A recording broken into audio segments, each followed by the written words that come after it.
Since Doctor Who has come back in 2005, there have been numerous characters that people have been dying to see, and we've been quite lucky so far. We've had Sarah Jane in K9, Joe Grant and the Brigadier in the Sarah Jane Adventures, and most recently we've had Tegan and Ace and a whole other bunch of cameos towards the end of that episode.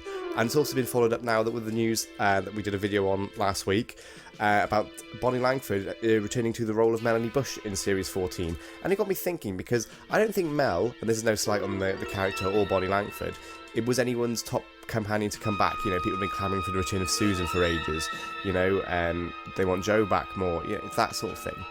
But it got me thinking that maybe there's some potential in some of the companions that you might not necessarily go to straight away when you think of returning Doctor Who companions.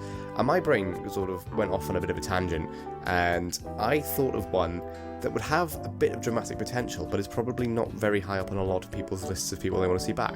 And that would be, for me, I think it'd be quite interesting to see the return of Vslo Turlough. The reason I'm picking him is not because he's my favourite companion or whatever. I just think there's definitely a bit of dramatic tension that could be, you know, definitely focused on. And it would create some sort of drama that would be entertaining just for, you know, casual viewers, but also for the fans that would be, oh, this is really cool. Because on screen, to be fair, Turlough was dealt a bit of a rough hand. He gets a brilliant sort of introduction in his first couple of stories, where he's introduced as this sort of anti-hero villain that's being controlled by the Black Guardian in order to kill the Doctor. And then he goes on a bit of a redemption arc, and then after that he doesn't really do much. You know, he's got his first story where he's sort of front and centre, and then even in his second story, he doesn't really do a lot. He's crawling around sort of ventilation shafts for 3 episodes. Then he gets a decent amount to do in the last of the Black Guardian trilogy, but for the rest of his tenure up until he leaves, he's very much, you know, the sort of background companion. You know, it's very much Tegan is the primary companion. You know, he's the one that gets sort of unfortunately lumbered with running around corridors or being separated from the Doctor with some sort of, you know, whether it's with the guest cast doing more than him in stuff like Resurrection of the Daleks, where he literally spends the majority of the time running around corridors or being talked over by the guest cast. You get stories at the Five Doctors where he is basically missing all the good stuff because he's stuck in the TARDIS with Susan just watching, you know, Cybermen planting a bomb on the screen and does basically nothing. And then, you know, Frontios, he gets a bit to do, but the rest of it, it's very sort of surface level. He is a companion, he is there to answer some questions and, you know, address some of the B-plots and things. And it's a shame because I think Mark Strickson played the part quite well, and I think that there's a lot of potential to have a character like that, you know, especially someone that started off as a villain and was there purely to kill the Doctor. To have them still travel on the TARDIS, you know, there's a sort of dark streak that you can focus on there, but they never seem to pick up on that.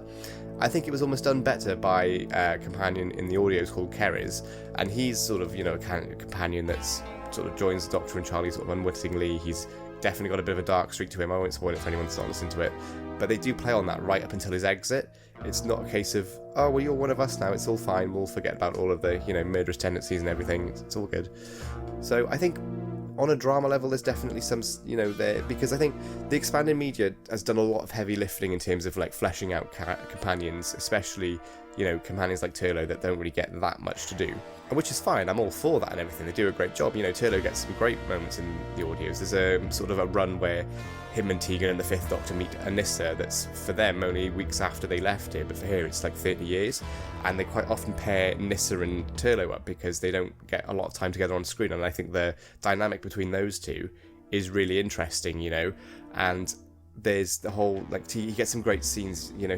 There's a story called The Cradle of the Snake where he does a fair bit in sort of reassuring the locals and playing quite a big part in the plot. There's a story that's basically his sort of focus story called Kiss of Death, where he basically his sort of tragic love story from the past sort of comes back to haunt him a bit. That's really good. And there's some great moments, I think, especially when you go look at it now and you bring back Mark Strickson after so long, and he's an older Turlough and he meets Ncuti Gatwa's Doctor, who is another young sort of dashing Doctor, very reminiscent of Peter Davison. You know, he's going to be thinking, so you've stayed young all this time, but I got older, you know, and it could be, maybe he's like a political leader on trial now or something after his exile was removed, because obviously I didn't mention that, but when he leaves, it's because he's going back to his own people because he's being welcomed back again after being exiled for so long. And he goes back a bit of a hero, as the Doctor says. I think it'd be quite interesting just to see what kind of dynamic that would have with a new Doctor, but an older Turlough, and just seeing how well he fits in. Maybe there's a story on Tryon, maybe the Doctor ends up on Tryon for whatever reason, there might be a distress call or something, and Turlough's right there in the thick of it trying to help. Or maybe, you know, you could even do it in quite a dark way, and maybe he's gone back to sort of his more shady, I mean, I can't really call it shady, he tried to kill a man, but you know what I mean, his sort of wrong misgivings about...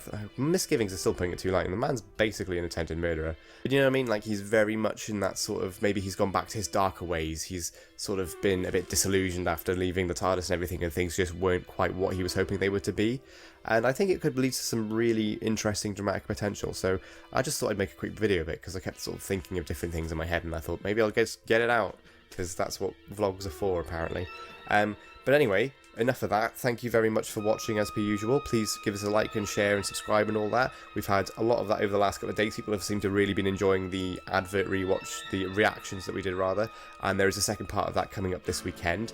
We're also doing a live stream on Friday evening, so I think when this goes out, it'll probably be Friday. Yeah. And we're going to be talking about all sort of different bits of merchandise, good or bad, that have just stuck in our brain and sort of gives that sort of lovely, warm, nostalgic feeling, because there's not a lot of warm feeling going around in this heat wave, is there?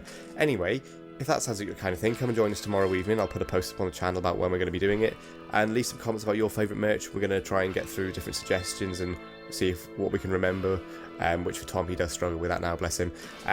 Anyway, I'm going to leave it there. I will leave you all to your evening. Thank you very much for watching, as per usual, and I will see you next time.